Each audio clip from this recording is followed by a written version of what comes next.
All right, welcome everyone. Today we will continue our so-called journey for the Confucius Analects. And right now we are on book 16. The title is Ji Family. And today I will assume is the last section for book 16.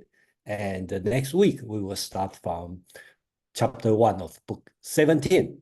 So last week we finished up to book 16, chapter 8. And if I think most of them are here, most of you are here last week. And last week, I suggest you make a quick review on last week, which is very interesting. We do like three pairs, three good things, three bad things, three good friends, three bad friends, three good happiness or pleasure, like some others suggest, and the three bad pleasure. Then talking about speaking, three good things about speaking, talking about conscience, right? Conscious about yourself, and then attitude toward. I think that's on chapter 8. Okay. Yeah, you have to hold the heaven, your superior, and the word of sage in awe. Okay, that's the way of Junzi doing, and the different way of small man doing is opposite. So last 5 chapters, I think that's very interesting. I'm not saying the most important, but that give you a structure to get an idea of how Confucius see everything. I think that will be interesting. And today we continue from chapter 9. Okay, it's kind of similar in book 16. We will do from 9 to, I think the end is 14. Okay, so we will finish today. So let's start, and based on our format, and we will have volunteer to read your own translation. And in the meetup page, you will see I recommend the 3 versions of translation. One is Legis and from C-Text. Another one is Dr. Eno's, which I know is Kwang's favorite. And another one is Dr. Chin from, I think, Yale University, and that all good. And then if you have other translation, and you are welcome to read it. And finally, after you read Among, and I will read our translation, and then Among and I will explain how we translate this text, and followed by discussion focus on that chapter, and then we can start. So let's start from book 16, chapter 9, and then I know Kwang will read it. So, thank you, Kwang. I make it as mandatory, not optional. So, Kwang, please to read.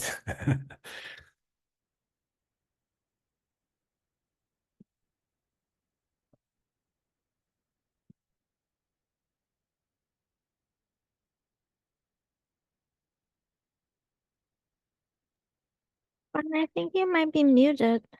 Yeah, Kwang, you are muted. No, he's not muted. There's just no sound coming through. We cannot hear you, Kwang. No, still no sound.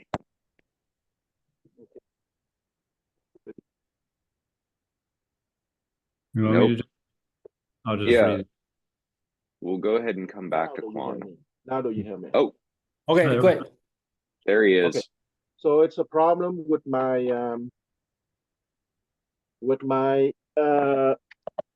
earbuds. Let me try another earbuds. If not, I will.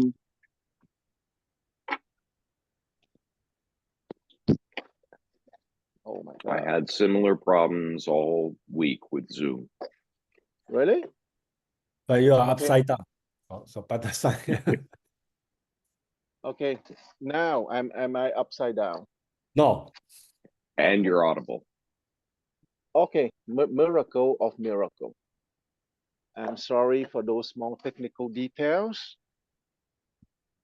Okay, now I'm audible. Yes, great. Sounds great. Okay. Okay, thank you for your patience. Let's start again. So, chapter 16.9, Confucius said, those who are born knowing are the best, Next are those who study and come to know it. Next are those who study it only in circumstances of duress. Those who do not study it under duress, they are lowest. They are the lowest of people. Thank you, Kwang. Anyone want to read a different version? Yeah, go ahead and read the Leggy version, I guess. Yeah. All right, that's great. Thank you. Yeah, Confucius said, those who are born with the possession of knowledge are the highest class of men. Those who learn and so readily get possession of knowledge are the next. Those who are dull and stupid and yet compass the learning are another class next to these. As to those who are dull and stupid and yet do not learn, they are the lowest of the people. Sorry about that. All right, thank you. And then let me share my screen. I have to make a small confession. I enjoy the Leggy version. It was the first English translation of the Analects. Book 16, chapter 9. Just 1 minute. Confucius said, Yeah. 16:9. Confucius said, those who are born knowing are superior. Those who learn to know are the next. Those who face difficulty and start to learn are the next. Those who face difficulty but still don't learn are people of the low. Thank you, Amam.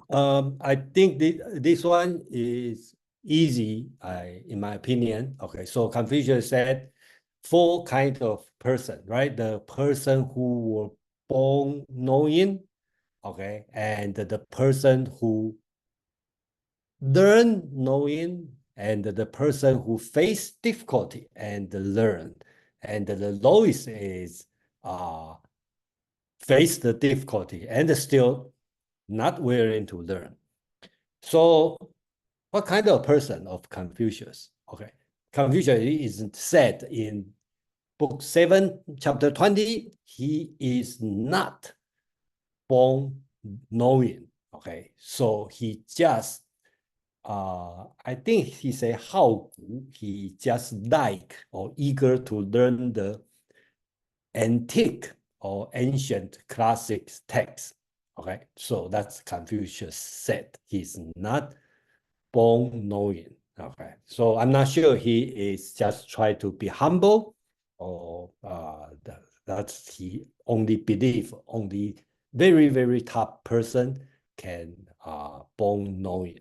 That's what I get about this chapter. And Amam, please.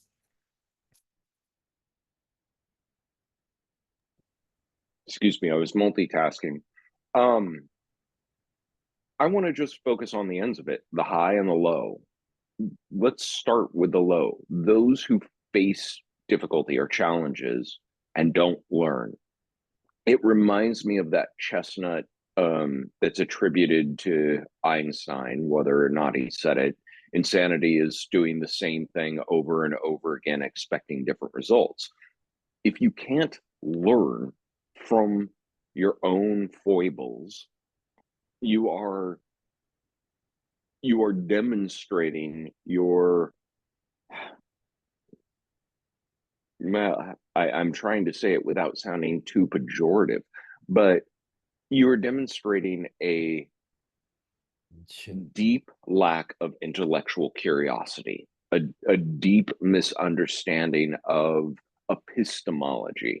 You're not taking the abject lesson that life keeps handing to you. And so touching the stove again and again, and it being hot, and it being hot, and it being hot, and thinking if you just did it with more conviction isn't the same as starting your early education in thermodynamics.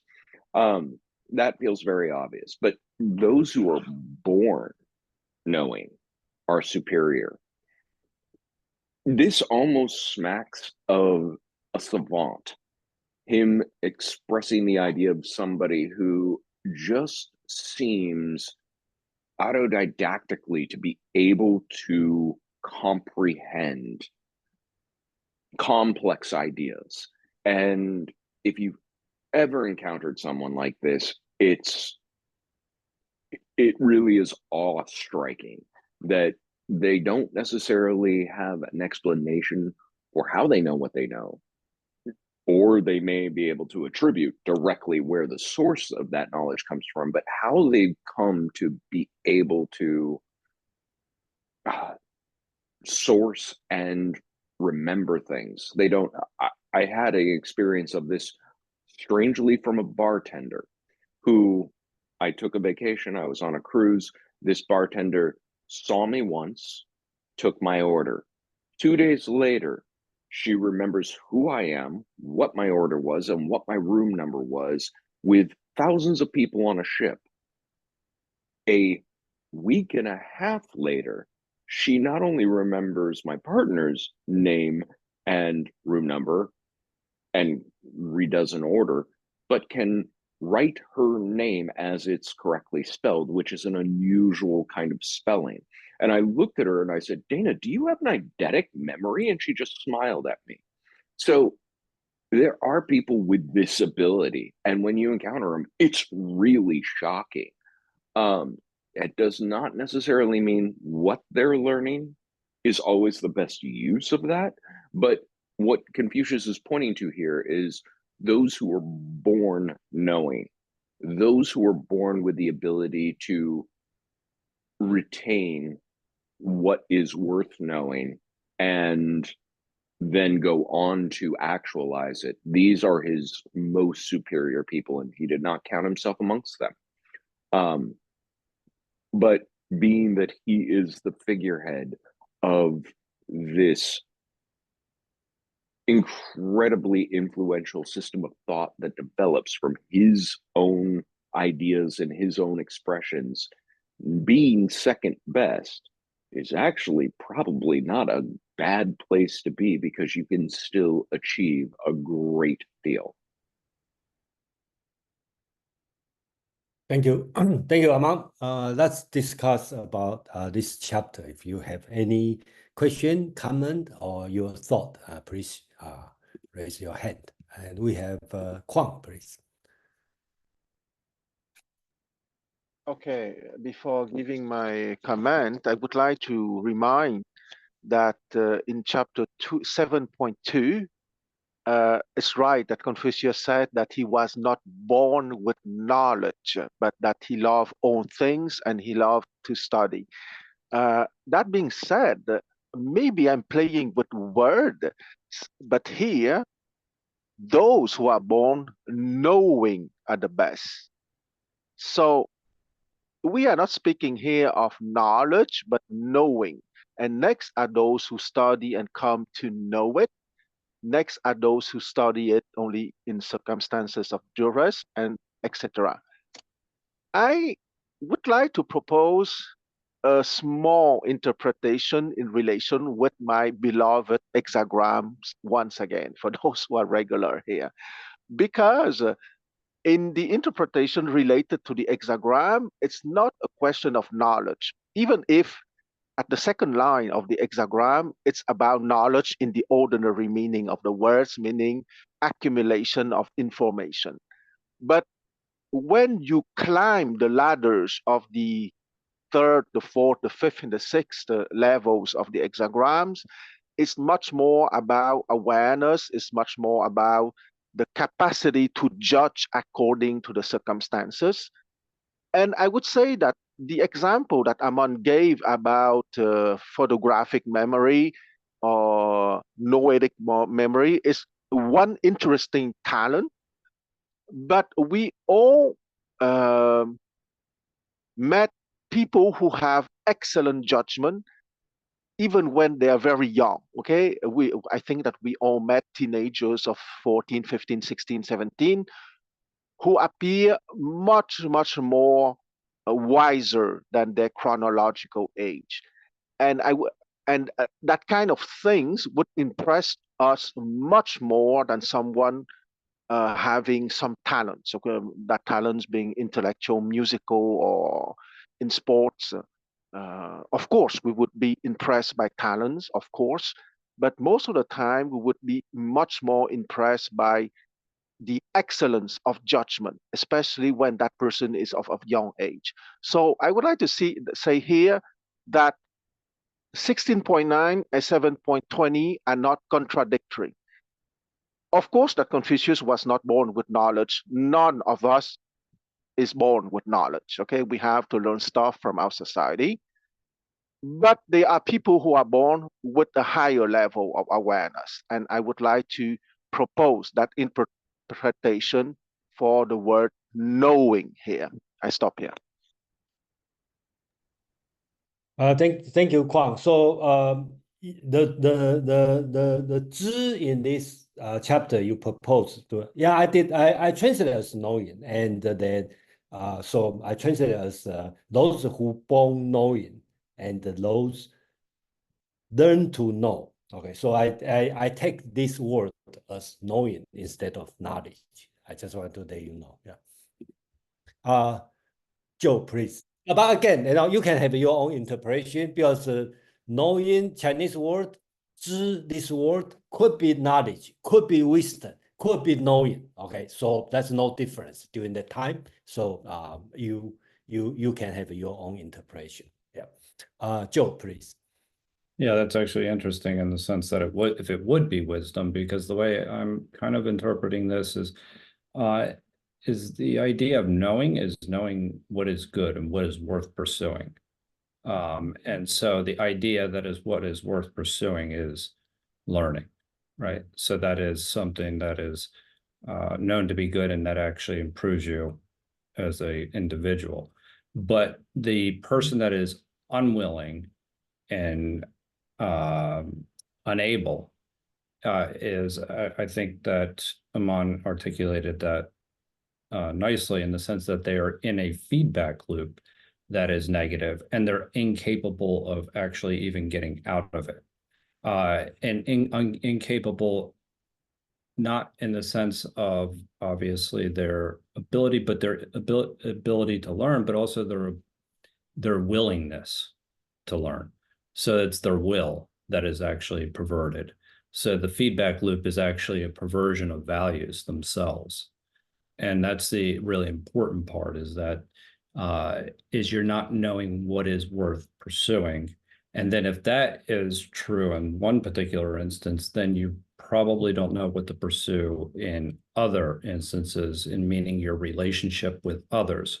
So if you think about it in terms of the ethical component, that means that you would be deficient in that way more than anything else. So I think that that's an important thing to consider, because when you think about the element of like how Confucianism is, how we relate to others, I think that that perverting that would obviously be kind of not only detrimental to the individual themselves, but also everyone else around them. Thank you, Joe. Before I go to Nick, I'd just like to re-emphasize my understanding of this chapter. I think the first Confucius focused on probably not knowing knowledge of wisdom. And this chapter, he's focused on learning, right? So you learning to know, okay? And the next level is have a difficulty, face difficulty, then learn. Okay, so I think the key word is learn. And the lowest person who have the difficulty still don't want to learn. So to him, learning is very important. And we will face the same situation later. Confucius in Chinese called 好学, and my translation is eager to learn. Confucius see this one is very important. So let's go to Nick and Mark, then Kwang. Nick, please. Yeah, one thing that stuck out to me was that I think the word is kun, and it's translated as in like learning basically under duress in Lege, which I thought was a bit of a funny translation because it makes it sound like someone's being held hostage. and Yeah. like forced to learn, and I don't think that's the idea. I agree And with you. I that's why I translate as a difficulty, facing difficulty. Yeah. Thank you. yeah. Or no, I think like he actually says someone says duress, someone else says stupid, and that also doesn't seem right. It's more that they're having trouble, which could be stupidity, but then there's other reasons why people have trouble learning. And I thought it was interesting too that if it's supposed to be like a set of 4 categories, they're not really parallel because the latter 2 categories don't mention anything about knowing, and so it's unclear if they end up knowing it or not. Well, it seems like the last category doesn't, but yeah, it's just there. It's not really parallel, and it seems like I actually would value someone who struggles and learns more than I would value someone who just learns. But Thank you, Nick. Mark, please. Thank you. Great to hear everybody's comments. I was thinking first that the one who is born knowing may be either a god or an ideal. I'm not sure if Confucius mentions anybody who falls under that category somewhere else. But the other thing was that the one who learns, who knows as a result of learning, I think is learning for its own sake. And the one in the third level who learns only as a result of undergoing some misfortune is learning for the sake of something else, either to escape from the misfortune or to make sure the misfortune doesn't happen again. So there's a means-end relationship there that I think is different from learning for its own sake, as you see in the second level. Oh, Thank thank you, you. Mark. Oh, sorry. Yeah. Kwang and Joe. Kwang, please.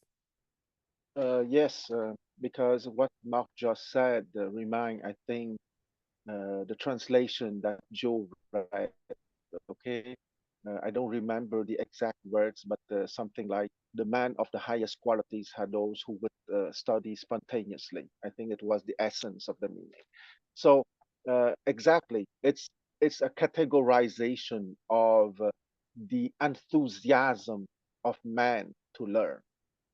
And the more you are spontaneously enthusiastic to go into the process of learning, the highest you would be classified in the Confucianist system, if I may say so, okay? Because it's a system of values, of hierarchy. And what is at the center of Confucianism is precisely that desire to learn, that desire, that enthusiasm to learn. And let's not forget that in learning, there are 3 types of learning. You can learn information, that's the first and lowest kind of learning, or let's say the easiest kind of learning. I don't want to say the lowest kind of learning, the easiest kind of learning, unless you have a mental retardation. Learning information is the easiest kind of learning. After that, you have the learning of skills. So the learning of skills imply learning of information, but also learning of, let's say, movements and of a coordination of movements. So it's a little bit more difficult.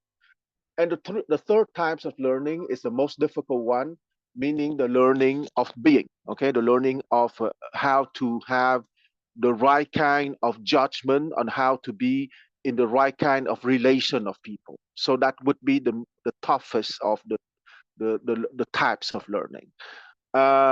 Going back to what Mark say, is there someone, an example of a divine person that would fit the first category that Confucius would mention? Not that I know, but within the Chinese tradition, there is a concept called sheng tong. Okay, a sheng tong is a divine lad. Okay, a divine boy.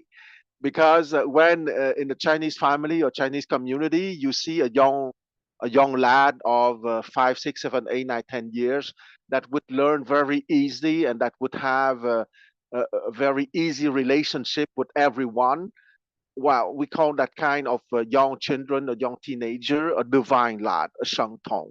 So that kind of idea exists within Chinese culture or East Asian culture because it doesn't apply only for China, but also for Japan, for Vietnam, for Korea, for Thailand, etc.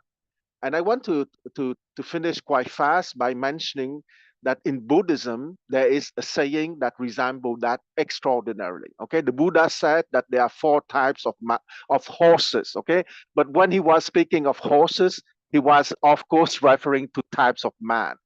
So there are 4 kinds of horses. The horse that would move just by seeing the shadow of the whip, the horse which would move seeing the sound of the whip, the horse which moves uh, seeing the whip, and the horse which moves after having received a stroke from the whip. Okay, so it's a kind of equivalent in Buddhism of what Confucius is saying here. Okay, so once again, you go spontaneously to the 3 kinds of learning because you're enthusiastic, you love it, or because you are forced by the circumstances. But even the 3rd kind that would be capable to go to learning because of the circumstances is still better than the one who would do nothing even under difficult circumstances. I stop here. Thank you, Kwang. Joe, please. Yeah, it's interesting, and I appreciate what Khan just did in the sense that how he broke down the idea of the formation, which, you know, is essentially the informational level, and the idea of knowledge and skills, which is basically you understand how to do something, and then you have the wisdom aspect of the being as to why you're doing it in the first place. I think that that's a really important point to have kind of even a theory of what information is, as to even because this is what you're acting on. But I think it's worth commenting is that if it is about being ethical or moral, that the second individual, the individual that knows, that learns, that is an individual, or actually the third individual that even knows struggles and learns, there's a certain empathy that is developed with that. And within that, there is a certain wisdom within the struggle itself. So, you know, there are individuals sometimes even that I find it interesting that he's ranking them the way he's ranking them, because I almost feel like it's a comprehension, just only about comprehension and not quite as much about the ethical aspect when I look at it from that perspective, as far as a ranking. And that, you know, I know it's a little bit different than what I said the last time I spoke, but it is interesting to look at it from that perspective, that he is kind of ranking them in the sense that of almost their ability to perform, but rather their ability to interact with others. Thank you, Joe. Aman, please.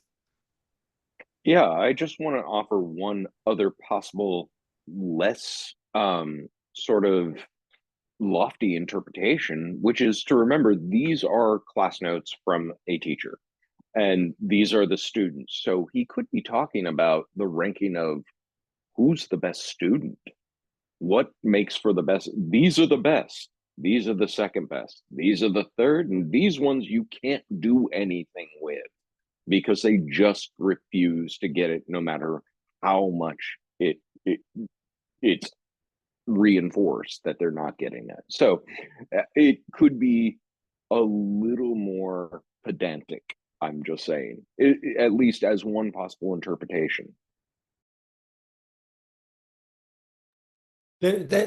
Thank you, Amam. We will see. You know, some students confuse. Well, I will not say student. Some people confuse. Say, I don't know what to do with him or with them. This kind of people is in some chapter. Okay. Kwang, please. Yes. I am coming back on the notion of learning on being. Okay. Those who are born knowing are the best. Next are those who study and come to know it. There are people, and why I insist so much on that? Because it's a very Asian thing. If you were born in Asia and you're born in a Chinese, Japanese, Korean, Vietnamese family, it's a very Asian thing that to identify precisely the young children who are naturally endowed with that capacity for awareness and for taking into consideration the feelings of others. Once again, the three types of learning: information, skills, and awareness. Of course, no one among us are born with information, okay? Because information is the machine that accumulates the technical knowledge that we all have to get in a society within social circumstances. So most in Asia, people are not judged on their capacity to have, well, not judged primarily on their capacity to store information, because that is not what is the most value, even if it has its utility, of course. What is the most value is the capacity to take into consideration the feelings of others. And the Asian adults are always flabbergasted and would be always put in value the children or the teenagers that shows apparently spontaneously, maybe they have been trained by their parents too, it's not excluded, the natural capacity to take into account the feeling of others and not to impose themselves on others. What I call the third kind of learning, being. And that is obvious for me that some people are born with it. The two other kinds of maybe in terms of yes, I'm on right, spontaneous run, absolutely. I think that there are some children who have that natural capacity to take into account the feelings of others. Okay, that 14 years old in the situation of conflict, for example, would show wisdom and valor and humanity, and that is absolutely value in Asia. Of course, in Asia, the skill and the information are valued too.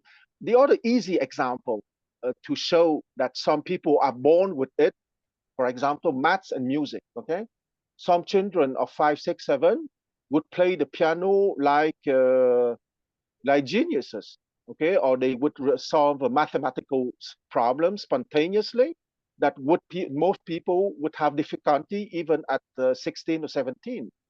Okay, those are the two most easy stuff to put in example when we say they are born knowing, okay, maths and music. But we we can see people who are born also with awareness and would run precisely. I stop here.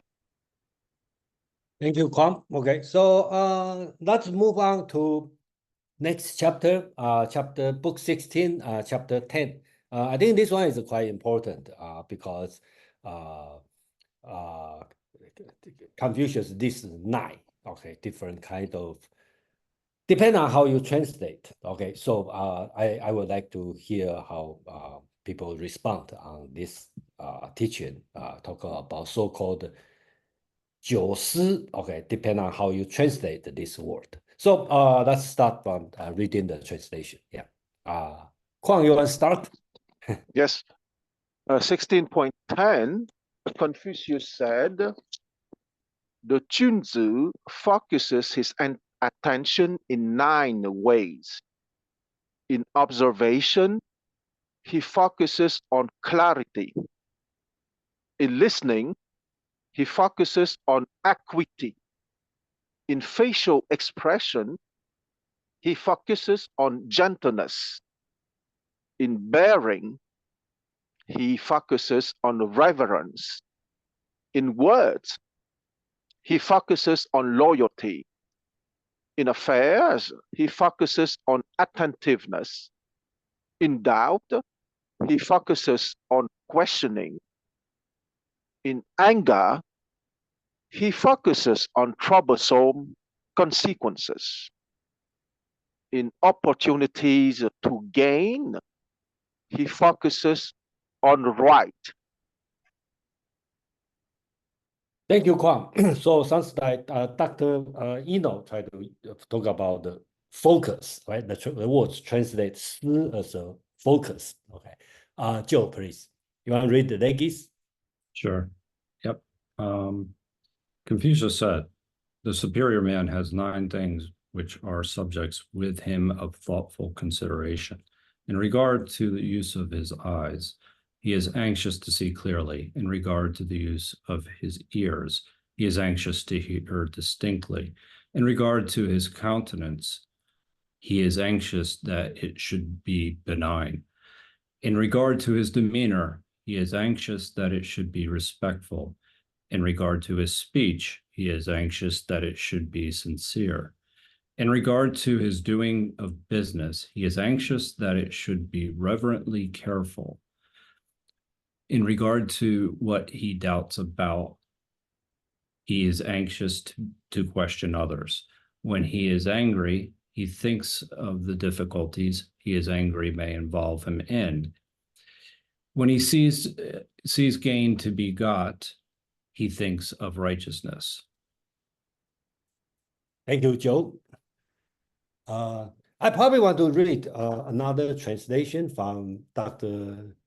Anpin Chin. Okay, it's a relatively modern translation. Okay, so that's how she translates. Confucius said, there are 9 things the gentleman, which is 君子, gives thought to. Okay, she translates give thought to. He aims to be clear in vision, keen in hearing, amiable in his expression, courteous in his manner, conscientious in carrying out his word, respectful in attending his responsibility, and when he is in doubt, he asks questions. When he is angry, he reflects on the unwanted consequence. This will cause. When he sees a chance for gain, he asks whether it is right. Okay, so that's another translation. I do recommend if you spend time to read this translation. I'm not saying that's the best, but since she is modern and her translation kind of ignore the totally different than the way I'm doing, because I kind of try to match word to word, and she kind of forget about the word to word translation. She want to translate the meaning on that. So that gives you a different dimension of understanding. So that's why I want to read this one also. And so let's go back to the translation Among and I work on. So 君子九思 and then Among. Book 16, Chapter 10. Confucius said, a Junzi is conscious of 9 things. In seeing, he is conscious of enlightenment. In listening, he is conscious of intelligence. In his facial expression, he is conscious of being gentle. In his appearance, he is conscious of being courteous. In words, he is conscious of being devoted. In serving, he is conscious of being respectful. In doubt, he is conscious of asking questions. In anger, he is conscious of the disastrous consequences. In seeing opportunity to gain, he is conscious of rightness. Thank you, Amang. Okay, so here I consider this is more as aware of something, conscious about something, thinking about one level deep than most of people doing. Okay, I think that's what Confucius meant, not like regular. So think about the situation. The purpose of seeing just see things, but Confucius want to have enlightenment, mean when you hear the sound, okay, he want to have understanding, intelligible. He want to get some meaning on it, not just hear the sound. Facial expression is not just like pleasing people, okay. It should be have so-called wound gentle, okay. That's important for Confucius.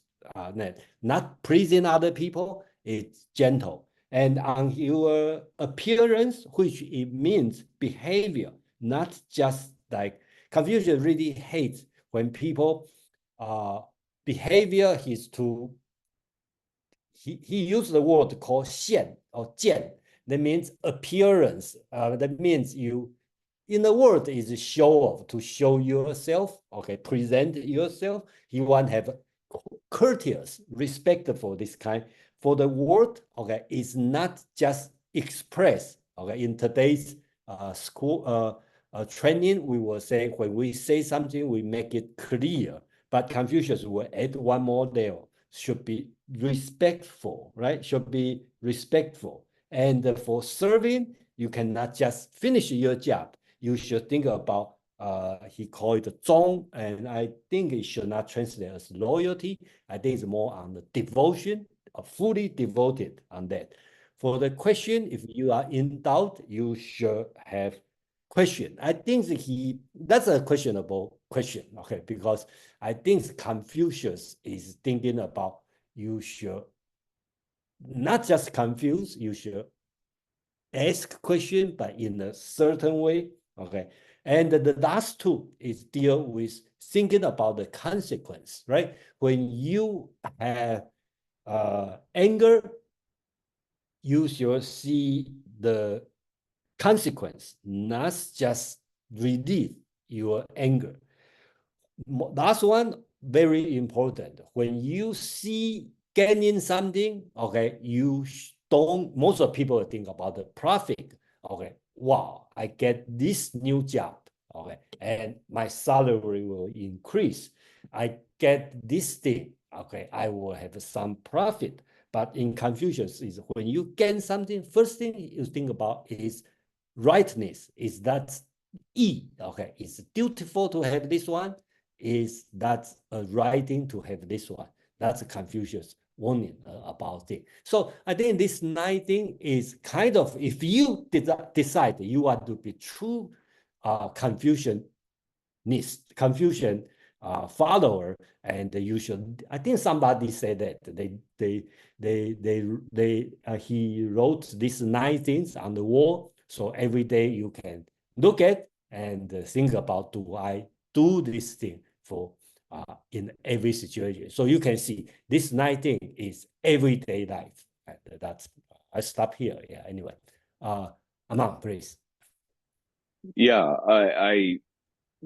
this is a concentrated dose of Confucianism, in that in what he's directing a junta to do is be thoughtful of these 9 things. And then you could take these and say, in seeing, be conscious of enlightenment. Now we could do a document search now with a simple, Control F, and find every instance of when does he talk about seeing and when does he talk about enlightenment, and look through the verses to see what all has he said about that. Same with listening, same with expression or jian, same with any of these. But the last 2, Jason's right, they're interesting because they're consequentialist. It is being aware, being mindful of when you are least likely to be mindful and most likely to be impulsive, when you're angry or when you see something that's just too good to be true. And so I like those last 2 because they do kind of stand out from many of the other lessons of Confucianism. In anger, he's not saying a junta does not become angry. What he's saying is a junta thinks about what is the fallout of me giving in to this angry impulse. Same with opportunity. Here's something so great. A junzi thinks before leaping at the opportunity of the bag of money sitting on the ground. Why might this be a bad idea for me to just snatch this up? Would it be right? These are interesting to me because they're consequentialist in nature, but they aren't consequentialism as sort of an ethical pointing guide stone. They are very much a internal moral compass. What should we call it? Pressure release valve or factory reset when the pressure is too high. Yeah, I find this to be a nice little concentrated dose of Confucianism with a couple of added twists that you don't see in a lot of the rest of the Analects, but could be teased out if one thinks critically enough about other verses in the Analects. Thank you, Amam. Okay, let's go to discussion on this chapter. So we have Joe and Kwang. Okay, Joe, please. Yeah, I'll just make a very brief comment.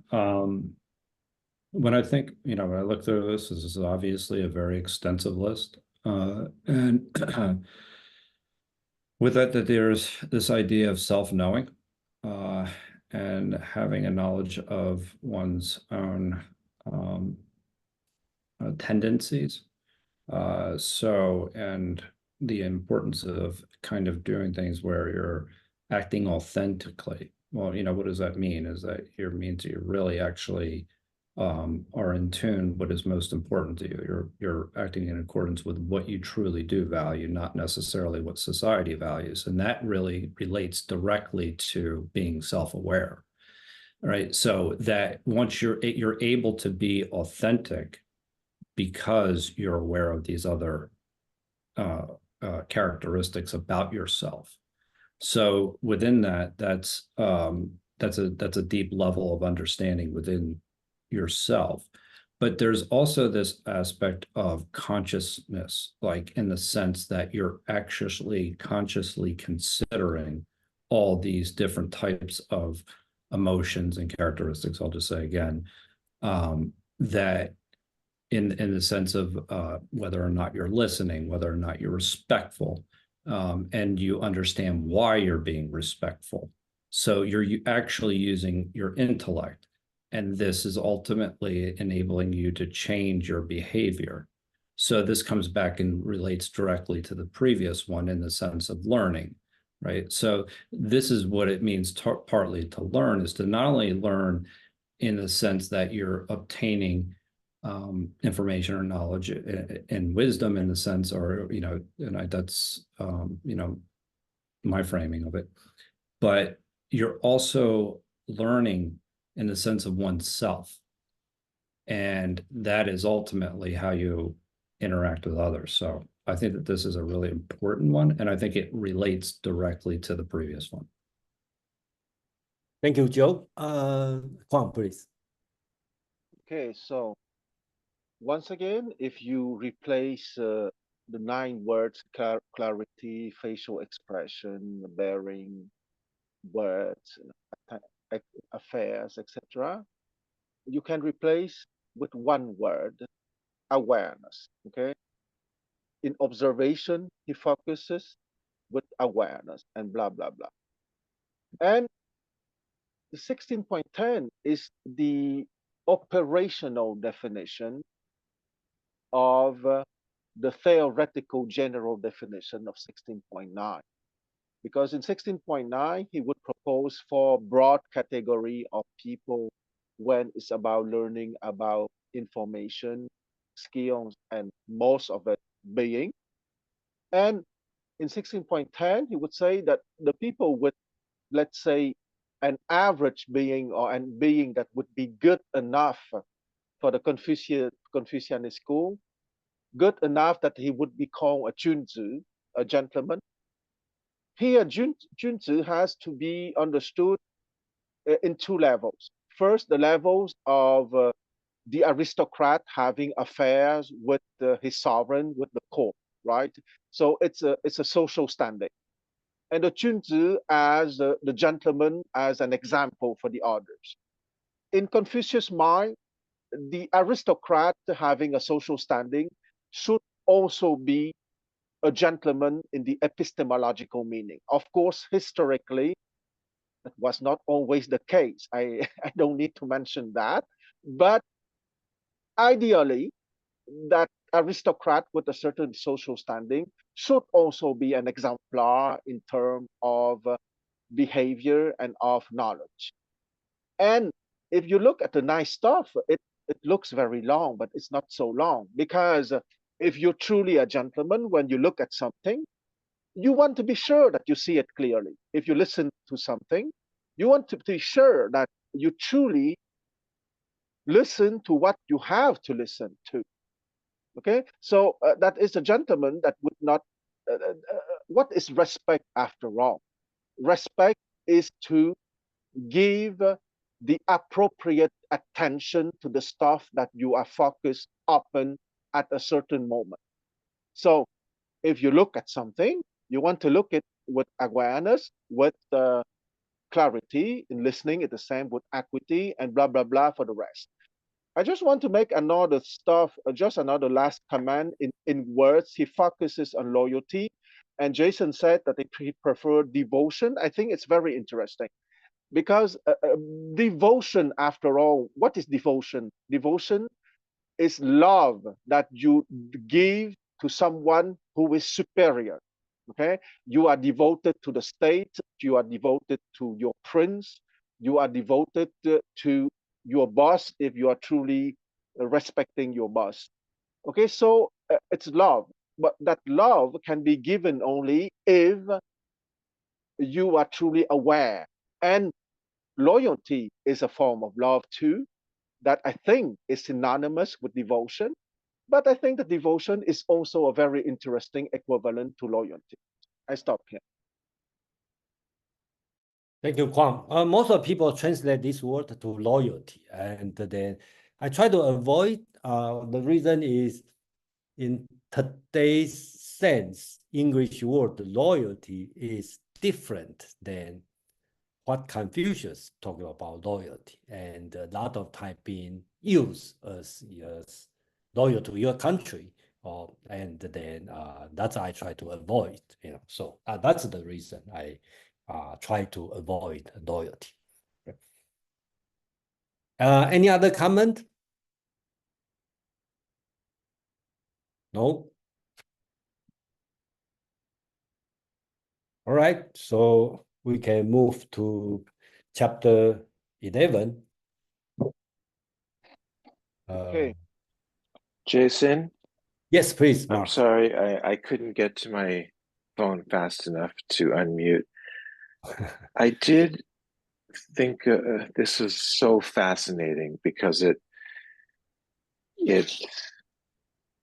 shows that Confucius is glimpsing into the complexity of our everyday life. I think you mentioned our everyday life at some point. Yeah, yeah. And Aman mentioned the consequences. If you think about how these 9 things are divided up, the seeing and hearing is how we take in the world, in a sense, through our senses. The demeanor and our outward appearance is what we show to the world just through our bodily image without acting. And then we get words which connect us to the outside world in a more concrete way. And then I think serving, which is even more outward directed. Now we're talking about action and not just words. And then we get anger and trying to benefit. And I forget the last one. These are actions that come back to us and that are directed to us and how we react to those. Trying to see how he's dividing up the experiences. Yeah, thank you, Mark. Yeah, I think that's very good. And actually, here's when you're in doubt, you should think about asking question. When you're in angry, you should think about the consequence. And when you gaining something, you should think about the rightfulness or rightness or your duty. Sometimes you can translate as duty. So I think that, yeah, I think the key point here is about it's not special case, right? That's the situation you will face daily. Okay, if we have no more comment, and then we will move to. I just wanted to, real quick, sorry, but what Mark said really got me thinking, looking at these. He was talking about the first two sets being inputs. If we really break these down into sort of their categories, we have two inputs, two first glance or first impression, things that people will take in at one way or another. Two very volitional sort of things, your words and your service, and three that are internal: doubt, anger, opportunity, or at least seizing opportunity. That's kind of interesting that you have this 2-2-3 sort of pattern, and that the internal, and this actually supports what Joe was saying, that the internal motivator gets the lion's share of categorization.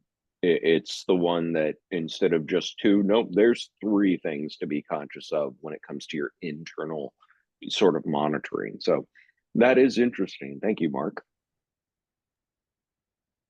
Great. So let's move on to chapter 11. Yeah, we have Kwang started. Thank you, Kwang. 16.11, Confucius said, when he sees the good, he seems rushing to catch up. When he sees the bad, he seems to have touched boiling water. I have seen such men. I have heard this said of them. He lives in reclusion to seek his heart's desire. He practices right to spread his tongue. I have heard this said of man. I have yet to see such a man. Thank you, Kwang. Joe, you want to read Legis? Sure. Confucius said, contemplating the good and pursuing it, as if they could not reach it, contemplating evil and shrinking from it, as they would from thrusting the hand into boiling water. I have seen such men, as I have heard such words, living in retirement to study their aims, and practicing righteousness to carry out their principles. I have heard these words, but I have not seen such men. Thank you, Joe. Let me read Dr. Anpin Chin's translation. She said, Confucius said, okay, actually, this one is Confucius bring two quote, common saying, and comment on that. So Confucius said, okay, this one is a quote, seeing goodness, he acts as if it is running ahead of him, and he is not able to catch up. Seeing what is not good, he acts as if he is recoiling from the touch of hot water, unquote. Okay, then Confucius said, I have known people like this, and I have heard such an expression. Then Confucius bring another quote, okay, quote, he lived in reclusion in order to pursue his purpose. He practiced what is right in order to attain the moral way, which is Tao. Okay, then unquote. Okay, then Confucius said, I have heard such an expression, but I have not yet known someone like this. That's the whole paragraphs. Okay, so let me share my screen, and then Among, you want to read? Absolutely. Book 16, chapter 11. Confucius said, When he sees the good, he feels like being left behind. When he sees the bad, he acts like touching the boiling water. I have seen such a man, and I have heard such words. When the Tao doesn't not prevail in the state, he lives in seclusion in order to pursue his inspiration. When the Tao prevails in the state, he performs his duty in order to attain the Tao. I have heard such words, but I haven't seen such a man. Thank you, Amang. Okay, so here I put the two parentheses here because it's not in the original text, but I think it's better to add it on. Otherwise, it may sound strange if we say somebody he live in seclusion in order to pursue his inspiration, or he perform his duty in order to attain the Tao. I think here Confucius make this quote, and this quote is on the two different situations. I just have to assume in this way when the Tao is not prevail. Okay, it's very common, the situation. The state is in turmoil. Okay, so the person in general, say a Junzi, he live in seclusion in order to pursue his own inspiration. Okay, just not going to deal with government, but he want to do something else. But he never forget about study, improve the world, anything. Okay, so when the Tao is prevail in the state, that means the state is in the good shape, everything function well.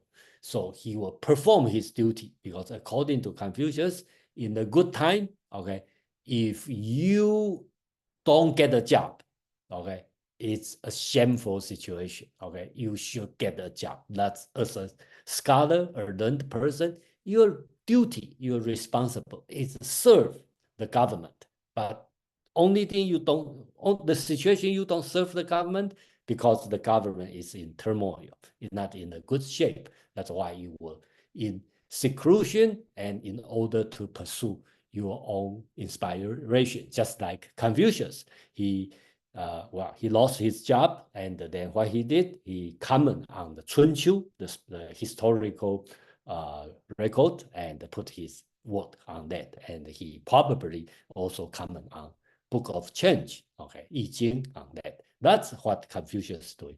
And he said, okay, I heard this word, okay, but I haven't seen this kind of man. And probably he is this kind of man. And the first one is easier because I think the reason is easier, that's more personal. You don't have to deal with outside world because he say when someone seeing good, he feel like he being left behind. He want to catch up, right? When he some bad thing or evil thing, he feel like tan tang, you mean touch the hot water. Okay, you don't want to touch the hot water because that's not good. He said this saying, I heard this, and then I see people doing this. It's easier, you can imagine, right? You just make yourself clean. Don't do the bad thing. And when you see somebody good, you try to catch up, doing as good or better than the person, the good person doing. But the second part is more difficult because you deal with the situation. You have to judge. Right now is a right time for me to work for the government, contribute what I learned. And sometimes the government is not in the right shape, and then in turmoil, a lot of killing, difficulty, then I should retire in seclusion, and then keep not like a Taoism, you just in reclusion, and then you pursue whatever Tao and Confucius want to do more solid work, okay, like reading, study, learning, that's Confucius want to do. Yeah, okay, thank you. And then we have Amang, please. Sorry, one of my earbuds was dying.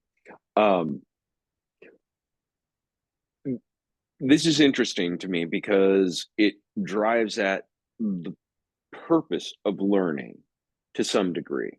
And it straddles a line here that I think we have the sort of modern debate. What is the reason for getting an education? Why should you, educate yourself or go to school or something like that?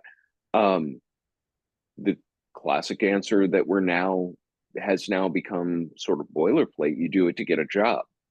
And here Confucius is saying that when the Tao prevails, then you go get that job and you work at making the more of the nation, more of the people. You work at attaining or enhancing that Tao, which is kind of interesting because if the Tao prevails, how can you work to attain it?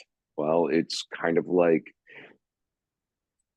a slide scale. You could see it on a spectrum. It's right now at a 2.3 Richter of Tao, and we're going to try and bring it up to a 4 or 5. This is the vocational argument of education. And it's easy to point all the way back and say, see, even then, Confucius was teaching people that they are learning in order to get a job and contribute. But the other half of it, when it doesn't prevail and living in seclusion in order to pursue inspiration, their inspiration, your informed inspiration, this is something different. This is not education for vocation. This is, and it's not even necessarily education for self-betterment. What should be your inspiration? It should be to educate those who are around you so that they will be able to cause the Tao to prevail in the nation. That is the lived example that Confucius had of being a purveyor of knowledge and of learning and of love of learning and of a hunger for learning, not just for vocation, but for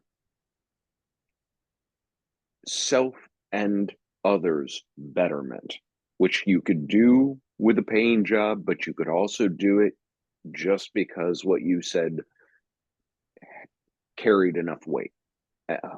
I really like this passage, especially as an educator, because I find the vocational argument of education to be somewhat flaccid. And I do think there's a better reason, more reason than simply that for getting education. So here, Confucius and I think, are very much hand in hand, though secluding from society because the Tao doesn't prevail. I don't know if that's true or if you should just double down and work harder if you can. He never exactly secluded himself.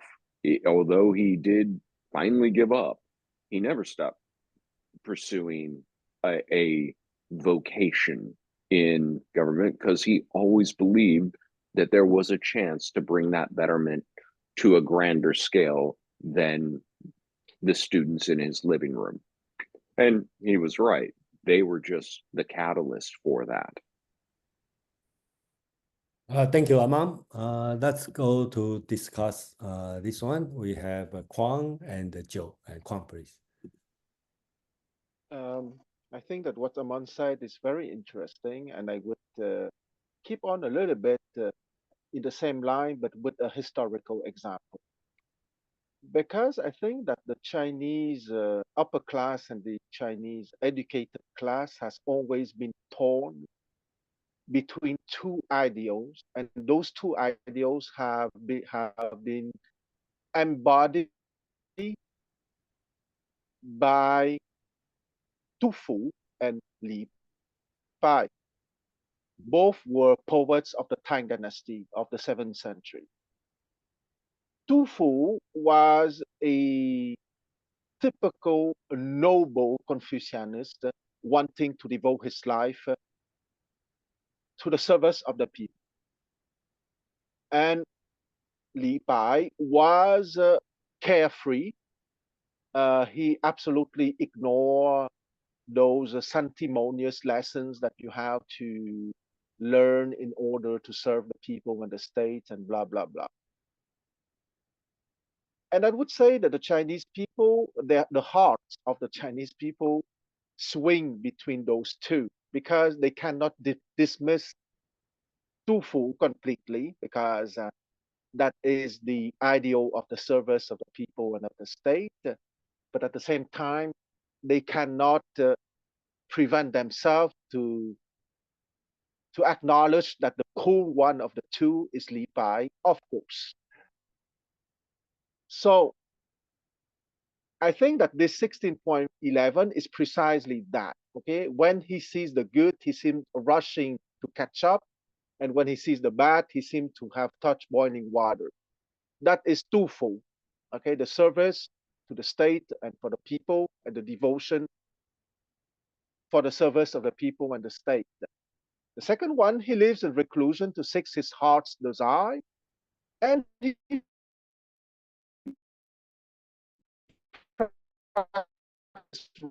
tries to spread his style, but the word is missing him. Spontaneous. Okay, he's not doing that as a say for vocation, or he doesn't do that. He is simply expressing spontaneous nature. And once again, the poet Li Bai is the perfect embodiment of that. So it's not a surprise, as Confucius said, I have heard this said of man, but I have yet to see such a man. And I would like to finish by saying that the nickname of Li Bai is the immortal exile on earth. Okay, so that is precisely that. The guy that lives in reclusion to seek his heart's desire and practices right to spread his style. And I add a word that I think is absolutely essential. He practices right to spread his style spontaneously, like what Li Bai has done 13 centuries ago. And once again, as long as Chinese civilization will exist, it will always be a yo-yo play between those two figures, Tu Fu or Li Bai. Thank you, Kwang. I think just a joke. Another reason Confucius didn't see this kind of person is he's in reclusion, so Confucius didn't see it, so see the person. So historically, it's not true because during his exile, he met some of these who were mocking him precisely. That's true. That's why he didn't want to bring up. So, Joe, please. Yeah, I mean, I think that the translation that I had read is actually pretty interesting in the sense contemplating the good and pursuing it. I'm going to have to cut it off here, as if they could not reach it. Mm-hmm. And I think that that's a really, it seems to differ a little bit if I were, than your translation. And I only say that in the sense that contemplating the good and pursuing it as if you cannot reach it, meaning that it's a striving, it's a constant striving, and that you continuously know that it's like you're having to, that perfection is not achievable in a way. And that having that is, I think, directly related to the previous passage in a way. There is a way of, you have to know yourself. In other words, if you can't reach it and you're constantly pursuing, that you know what is good and that you know that you're falling short in these categories, and that there's that pursuit. That's one way, and that's just the way mine is written. That's the way I interpreted it a little bit. And so from that perspective, it's interesting in the sense that there's an authenticity and integrity that goes along with the idea of words with that, so that the words that you use are not necessarily, they don't have any integrity. So, and then again, that relates back to authenticity. So there's this element of, when we're talking about this, I see, and consistently, is this degree of self-awareness that exists. And what does that mean? You know, then and I think he's going into deeper details as to what that actually does mean. And it also means to a certain degree that you're shrinking what is hang on, okay, this always have contemplating evil and shrinking from it, as they would from thrusting the hand into boiling water. It's a repulsion that would, you know, that should be almost embedded in you.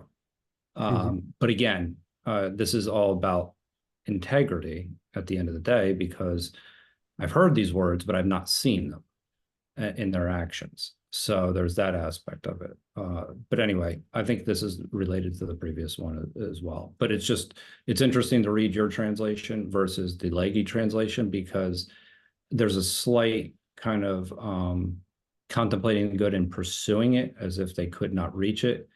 I interpret a little bit differently than the way you had written it. Thank you, Joe. But I just have to say, even I respect and I like a lot of the Legge's translation, but I would say contemplate good is not a proper translation, because the Chinese word use 见善, okay, you see goodness, okay, by the word, okay. So that Confucius is using the word 见, okay, that means seeing or something appeal to you. So that's why I'd like to make it clear. So seeing it seeing or something presented as opposed to actually consciously contemplating. Yeah, and of course you can. When I see somebody, so you're seeing it as an external versus an internal. That's right. But okay, you always and that's the distinction. Yeah, we always right. Yeah. Right. Yeah, and I think that I have to think about it. The internal and the external aspect of it's interesting in the sense that's the way you're translating it. Because either way, I think the next statement is really where could you pull your translation up really quickly?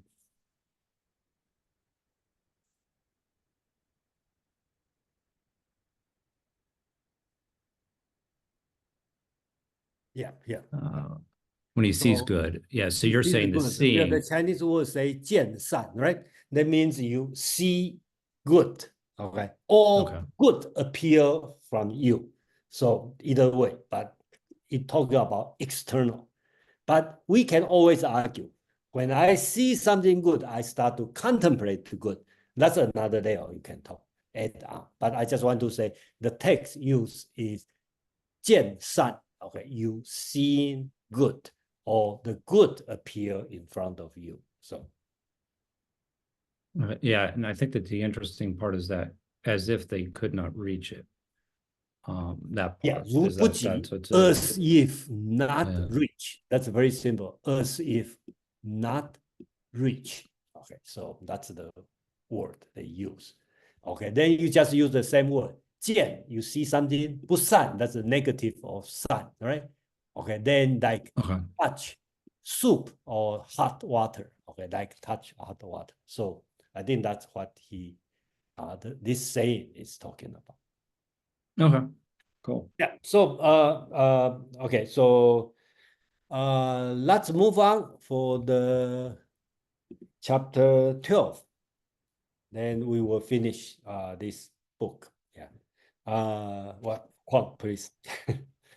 16.12. Duke Jing of Qi had 1,000 teams of horses, but on the day he died, the people could find no virtue to praise in him. Bo Yi and Shu Qi stopped beneath Mount Shaoyang, but the people praise them to this day. The saying, it is not wealth that matters, but only having this difference, most likely refers to this. Thank you, Kwang. Joe, you want to read the version? Yeah, sure. From Legge? Yeah, the Duke of Jing of Qi had 1,000 teams, each of the 4 horses, but on the day of his death, the people did not praise him for a single virtue. Bo Yi and Shu Qi, forgive me, died of hunger at the foot of the Shaoyang Mountain, and the people, down to the present time, praise them. Is not that saying illustrated by this? Sorry with the pronunciation. Yeah, thank you. Okay, so you may see the translation is a little bit very different. Let me read Anpin Chin's translation. Her translation is much simple. Duke Jing of Qi, okay, had 4,000 horses. On the day he died, people could not find anything praiseworthy to say about him. Bo Yi and Shu Qi died of hunger at the foot of Mount Shaoyang. Up to this day, people still sing praise of them. This is what it means. Okay, so that's Dr. Chin's translation. So let's go. Among, please read the chapter 12. And I apologize if my audio's changed. My headsets died. I had to switch. Can everyone hear me all right? Yeah, we are fine. Okay. Book 16, chapter 12. Duke Jin of Qi had thousands of teams of horses. On the day of his death, people found no virtues to praise him. Bu Yi and Shu Qi starved at the foot of Shaoyang Mountain. People praise them to this day. The Book of Odes. Really, he is not pursuing wealth, but he only made a difference. Is it about this?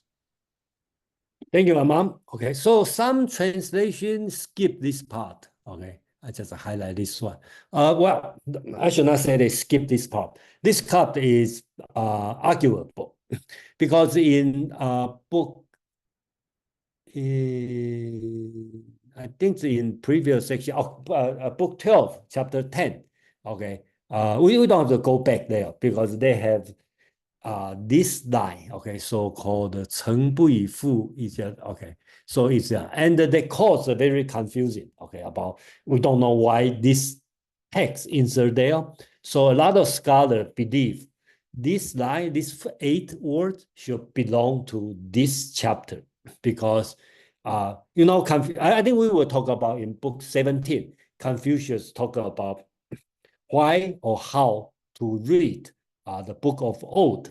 Okay, so Confucius from time to time like to quote what the book of Odes said. Just like today in Chinese conversation, people like to quote what Confucius said. But he's Confucius, so he has nobody to quote. So he quote book of Odes. That's how often he quote from the book of Odes. Okay, so here he talking about I don't know how far Qi Jing Gong is. Kwang may have answered. Okay, Duke Jing of Qi. That's a powerful state and a powerful lord. Okay, had 4,000 team. So 4,000 team of horses, right? So you talk about this lord, this duke is very rich. In today's standard, may not, but during that time, you have a 1,000 team of horse. Means you are powerful state and you are rich. That's put this way. But people not praise of him. But Bo Yi Shu Qi, and I think we talk about this.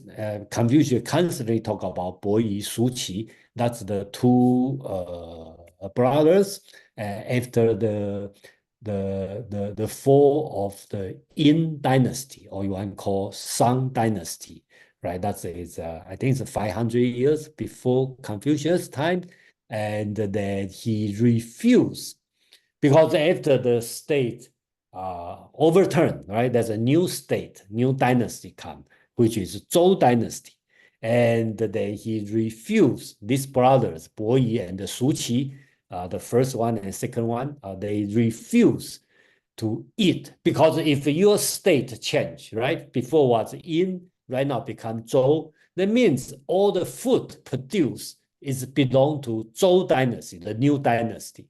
So they refuse to eat the food from the new dynasty. So what are they going to do? So they die. Okay, they starve to die. Okay, so according to Confucius' teaching, these two persons, Bo Yi, Su Qi, is example or ideal of Ren people. Okay, so that's Confucius' idea. Okay, you agree or disagree, but that's whenever you see Bo Yi, Su Qi in analog, it means that's the ideal sage. Okay, should not say sage, the ideal Ren people. So Confucius say, oh, see, the contract, the comparison is Duke Jing of Qi. He's so many things, right? And people, after he died, people don't know how to talk about him, praise him. But these two people, Bo Yi, Su Qi, is opposite, right? They hungry, okay, starving and die, but people still praise him. What's the difference? Then he quote, okay, from the book of Old, right? He said, really, he is not pursuing wealth, but he only made a difference. 诚不以富易，只以义. But if you go back to the old, that's how Confucius used the book of Old.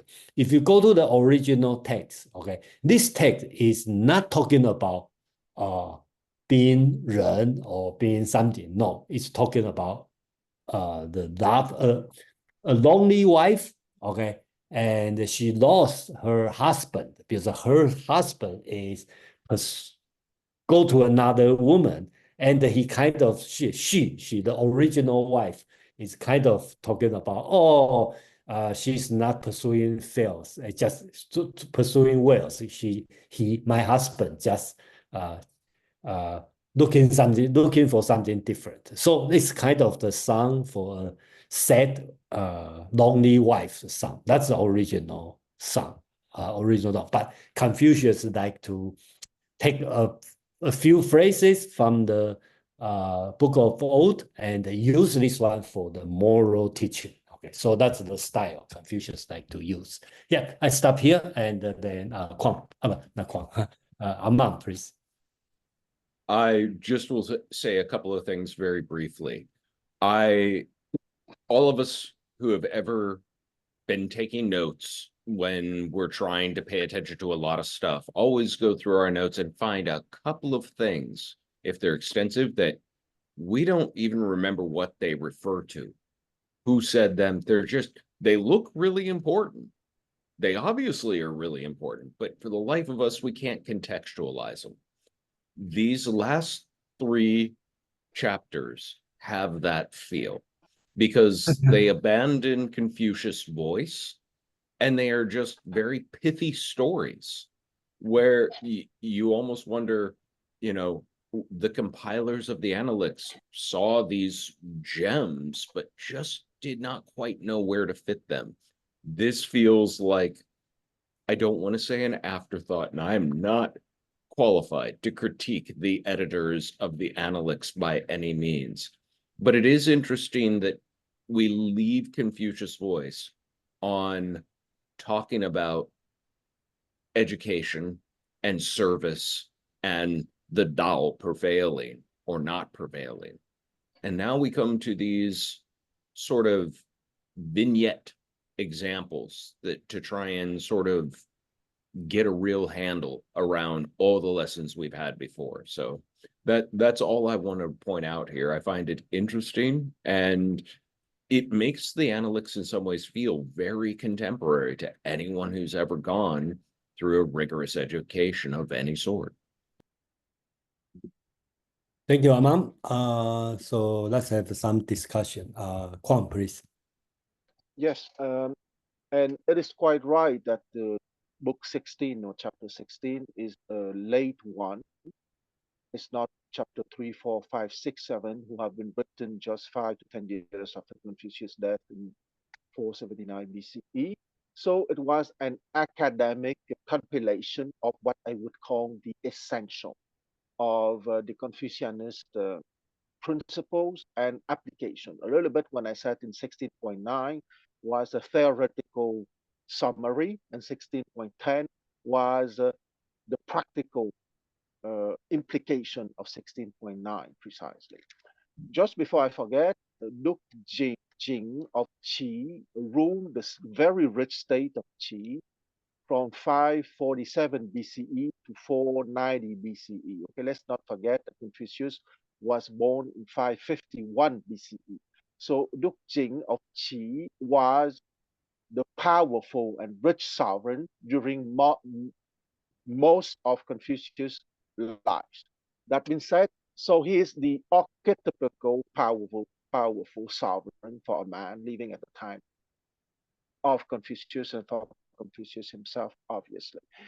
The other thing I want to say that the poem or the saying that is quoted in 16.12, the exact poem is not "it is wealth that matters," but only having this difference. The exact poem is "it is not wealth that matters." Indeed, it is simply about awareness, about discernment. Okay, so here we have a very direct contrasting between wealth and power and awareness, the capacity having to have a good judgment. And of course, I don't even want to say bad, the ordinary Duke Jing of Qi was the embodiment of wealth and power. So on the day that he died, the people could find no virtue to praise in him. And of course, Po Yi and Shu Qi, of course, are the embodiment of awareness, of the capacity of God, good judgment and loyalty and devotion and all those marvelous stuff praised by the Confucianist doctrine. So, that's all. Thank you, Kwang. Joe, please. Who was the student that Confucius was consulting to, that he ought not, it was in economic terms, that he ought not be consulting to the wealthy because they already had enough, but he ought to actually be consulting to it was in chapter 14 or 15. I can go back and look. It was Ran Yaowen Zulu who wanted to attack a small state. Thank you. Yeah, I mean, and so it was interesting because, and I just think of this in terms of when I read this, ultimately, I look at it as a, kind of what is worth pursuing and the value of pursuing virtue over material goods, essentially, material things. So, and this is what it means to live a good life. When he talks about the idea that people are still talking about the individuals, still talking about Bu Yi and Shu Qi, thank you, Shu Qi, when they're still talking about them. If I may interrupt, you can think to sushi. Thank you. That is very helpful. But why people still talk about him? So, well, that would be another reason, right? But the idea that that it is kind of truly valuing what is kind of enduring, and what people truly do appreciate in the end. Right. So I think about it in terms of, I've known people to on their deathbeds, actually, they've figured out really what's important, and what they really valued along the ways. And they look back at it and they truly understand what is good and and they understand that was what is enduring. And so what is it that you pursue? You pursue virtue. You don't necessarily pursue 4,000 horses. And that is what is ultimately remembered. That is what is, good. So anyway, I think that's, yeah, I mean, I think it's very straightforward, but I also think it relates to the other passages as well. In a sense that there's an element of wisdom and an element of knowing what is really worth pursuing in the first place. All right, thank you, Joe. We have Anna. Any We could other? just read the I was going to say we could just read the last two chapters back to back and then discuss both of them. No, I think we should read the next chapter, and the last one probably not much to discuss. That's my opinion.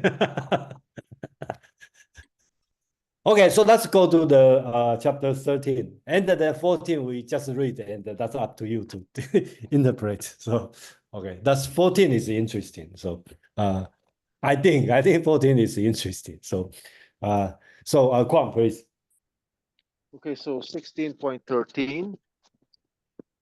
Cheng Gang asked Bo Yu, has the master imparted to you some different knowledge? Bo Yu replied, no. Once he was standing alone as I hurried across the courtyard, and he said to me, have you studied the poetry? I replied, not yet. And he said, if you don't study the poetry, you will have nothing to speak. I withdrew and studied the poetry. On another occasion, he was standing alone as I hurried across the courtyard, and he said to me, have you studied Li? I replied, not yet.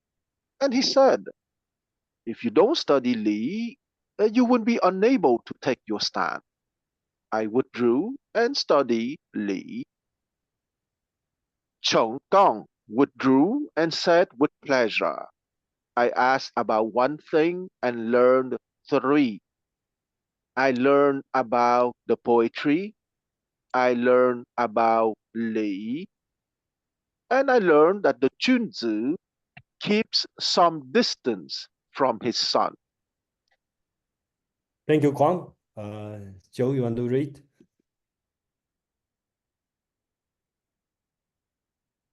Yeah, I'm just really quickly, I think that there is, for this version, I just want to make sure that I think that there is 13 and 14 are. Yes, there's the 13 and the 14, but we read only 13.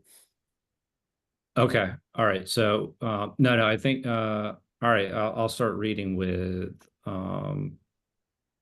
because okay, all right, let me just read 13. Cheng Kong asked Bui Yi, saying, have you heard any lessons from your father different from what we've heard all heard? Bui Yi replied, no. He was standing alone once when I passed below the hall with hasty steps and said to me, have you learned the odes? On my replying, not yet, he added, if you do not learn the odes, you will not be fit to converse with. I retired and studied the odes. Another day he was in the same way standing alone when I passed by below the hall with hasty steps and said to me, have you learned the rules of propriety?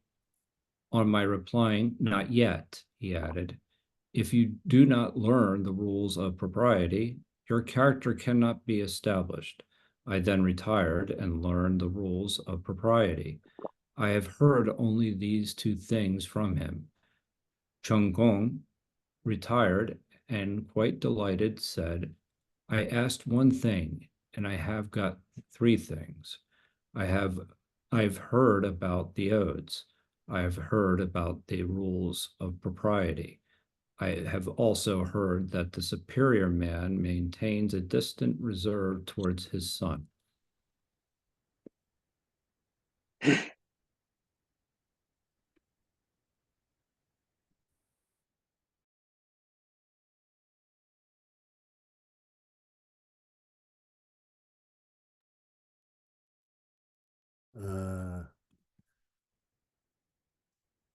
Okay, so Amang. Didn't realize I was muted. My mistake. Book 16, Chapter 13. Chang'ang asked Confucius' son, O Yu, have you heard anything different from the master? He replied, no. Once he stood alone and I scurried across the courtyard. He said, have you studied the Book of Odes? I replied, not yet. He said, without studying the Book of Odes, you have nothing to say. I withdrew to study the Book of Odes. Another day he stood alone again and I skirted across the courtyard. He said, have you studied the Book of Rites, rituals? I replied, not yet. He said, without studying the Book of Rites, you have no ground to stand on. I withdrew to study the Book of Rites. I have heard only these two. Chang'ang withdrew and delighted, said, I asked one question but learned three things. I learned about the Book of Odes, about the Book of Rites, and that a junzi keeps a distance, is impartial from his son. Thank you, Amang. Okay, this one is a very famous chapter. Okay, I think it's Confucius. Confucius' son died, I think 2 years before he died. Okay, so Confucius' son in the book called Bo Yu, or sometimes called Li. Okay, I think it's book 11 talk about him, and the book 17 will also talk about him. I don't know about 3 times mention about Confucius' son. But important thing here is to me, at least to me, is the relationship, the father-son relationship, okay, and then impartial.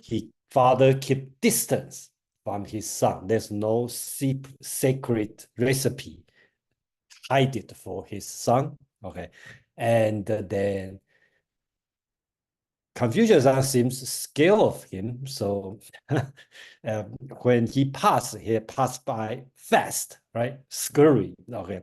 So I think that's also according to the ritual. You pass your elders, you need to pass by fast. You cannot just walk, in front of your senior or superior.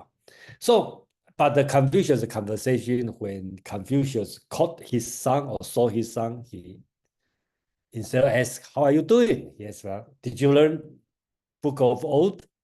Okay, no. Then if you don't know, learn this one, you don't know what to speak. Then the second time, you say, did you learn the Book of Right? Okay, Li, okay. And if you don't know, then you don't know how to behave. Okay, so that's Confucius' teaching. And then that's why Chen Kang is one of Confucius' disciples. He wanted to know, okay, does Confucius teach something different to his son? So he was happy, okay, nothing different. And I also learned additional thing, which the attitude as a junzi treat his son. Okay, so I think that's the essence of this one. And Amang, please. Ladies and gentlemen, I give you the fountainhead of Tiger Mom. This is where it begins.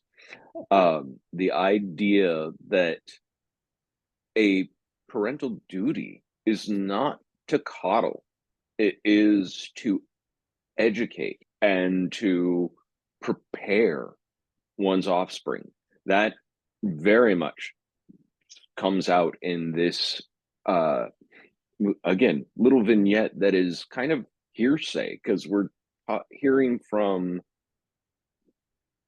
somebody listening to Chang'ang and Bu Yu talk about something that Bu Yu says the master said to him.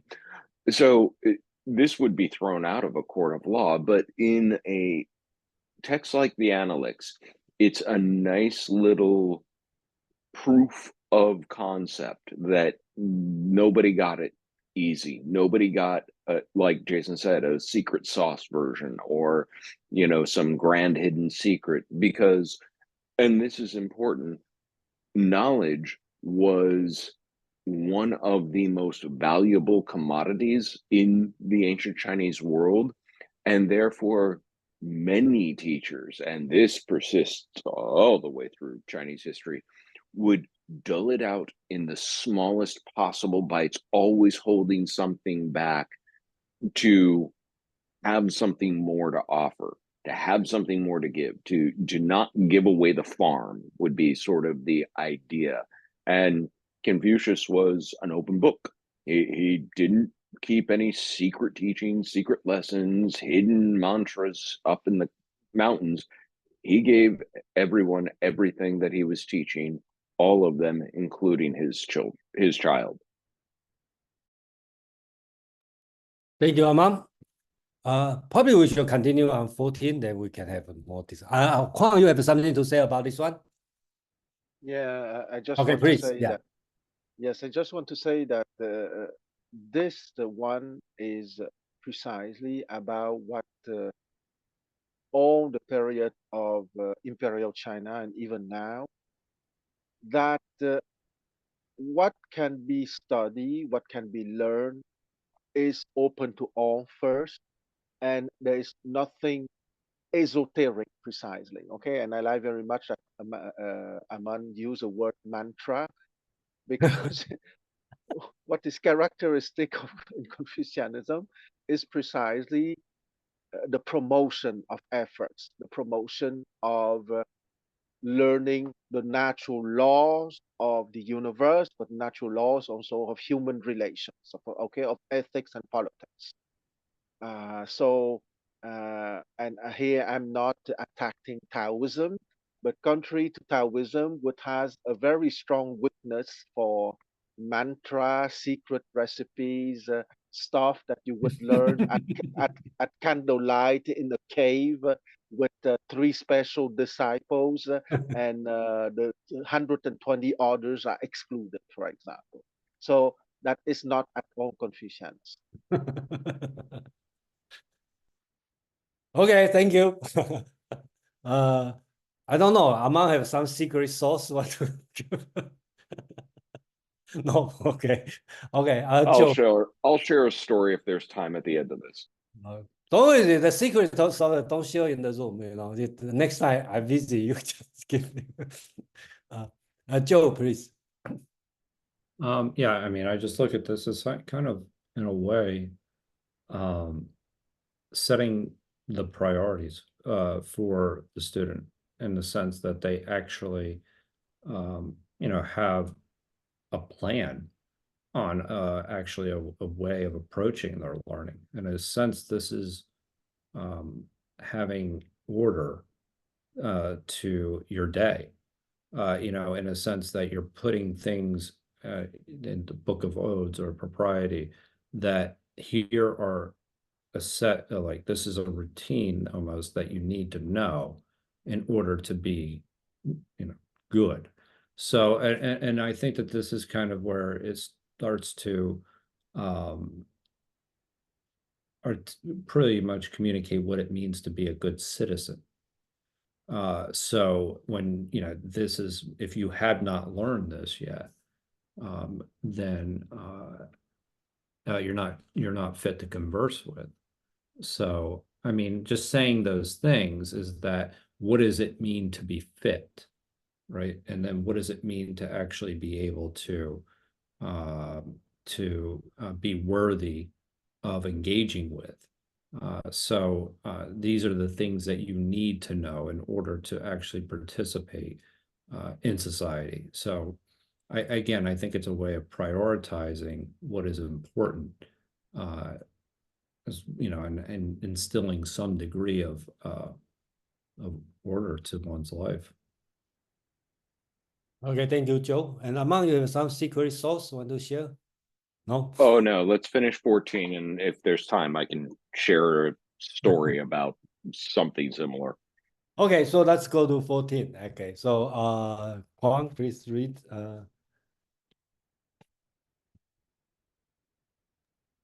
Okay, sorry for the delay. So 16.14. The principal wife of the ruler of a state is referred to by him as lady.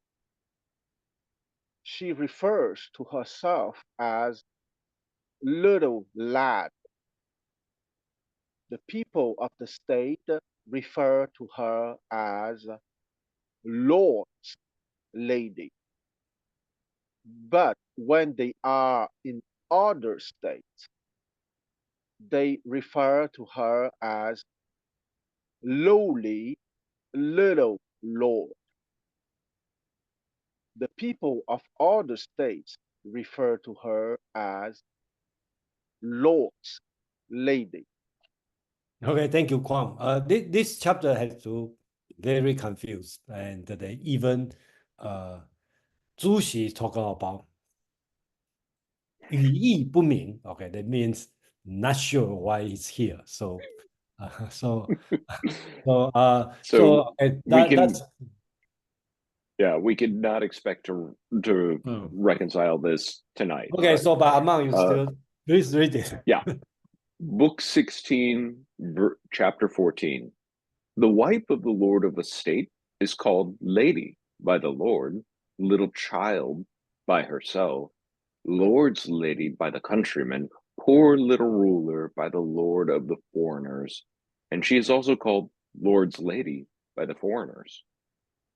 Okay, thank you, Amang. So in Chinese, you will read 帮君子之妻，君称之为夫人 or call herself 小童，君夫人，寡小君.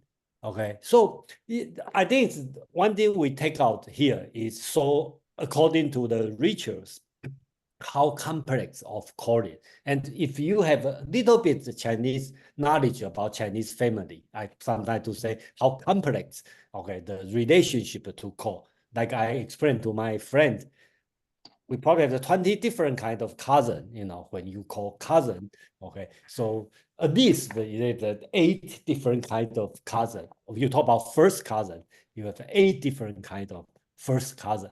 So here is more complex, you can see. Even the wife of the Lord, okay, is this relationship, different people will call her in a different way. And she will call herself in a different way in front of different people.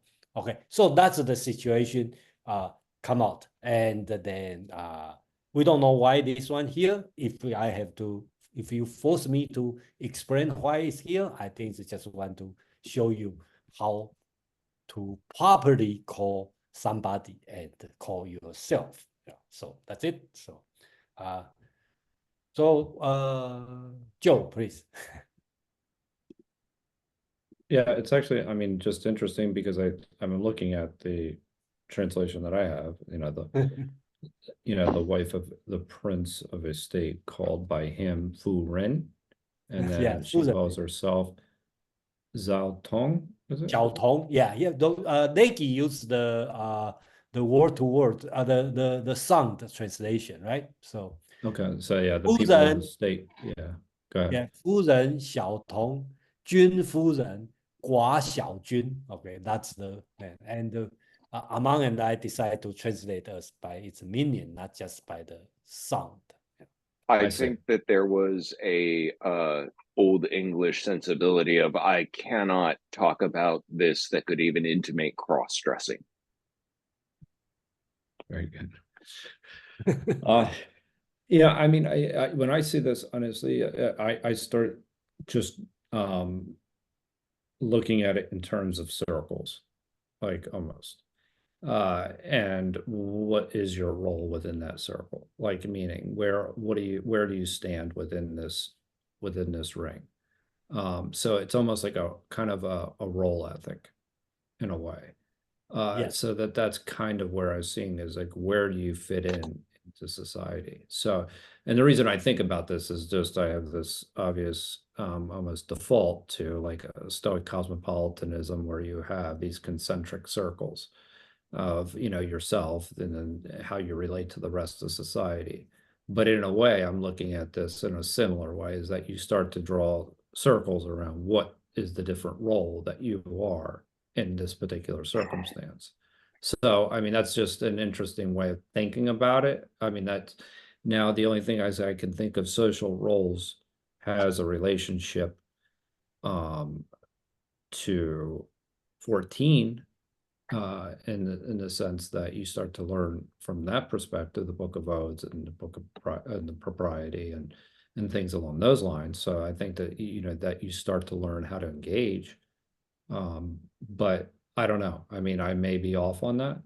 That's just my own personal interpretation, and it could be just totally reading something into it that may not be there. It may just be number 14, and that's it. So, thank you, Joe. Kwang, please. Well, I have the pretension to say that this paragraph is the perfect paragraph to close chapter 16, and here is why. Let's not forget that the paragraph 16.1 is about the Chi Sun family wanting to attack another small state to get something. So it's about politics, right? And everything between 16.1 and 16.14 is about awareness and how that awareness can translate into behavior. Well, so the central paragraphs, if you want, between point 1 and point 14 are about awareness and ethics and behavior. And the first and the last is about the behavior of high-ranking people. And here, I think that especially, even now, but especially at that time of feudal etiquette, it is a question of knowledge, it is a question of skill, and it is a question of awareness to know how to call a person very precisely in specific circumstances. So it might look a little bit strange and even paradoxical, but not that paradoxical, because in the feudal court, knowing how to call a person by the right address and in a specific way is a question of life and death. So it requires information, knowledge, skills, and awareness. Yeah, thank you, Kwang. Okay, thank you to give us meaning on this text. But it's, I was going to say, I think that that's interesting. Yeah, that's good to know. Hey, we may it's not the see first- that's important. Yeah, but go ahead. Yeah, it's the first cogent argument I've actually heard for it, because it really felt like it bolstered we just got notes here, we don't know what to do with.